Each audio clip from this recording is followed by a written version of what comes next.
Welcome to our channel. Today we how to activate instantly for email automation and deliverability detailed guide step by step clearly. To activate instantly for email automation and deliverability, start by visiting the Instantly website. Create an account if you don't already have one by clicking the sign up button. Fill in the required information, including your email address and password. Once registered, log into your new account. Navigate to the dashboard, where you will find various features. Locate the Email Automations section on the side menu. Click on it to explore the available options. Select Add New Campaign to start your email automation setup. Name your campaign for easy identification.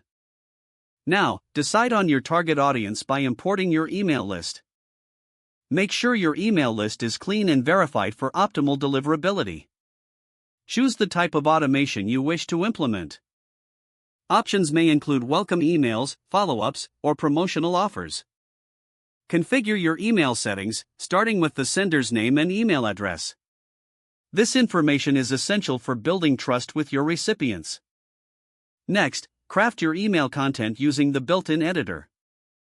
Keep your messaging clear and concise, focusing on the call to action. Once your content is ready, preview the email to check for any formatting or spelling errors.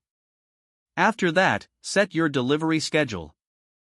Choose whether you want the emails to be sent immediately or at a specific time. Review all the information you've entered to ensure accuracy. When you're satisfied, click the Activate button to launch your campaign. Monitor the performance of your emails through the Analytics section. Take note of open rates, click-through rates, and bounce rates.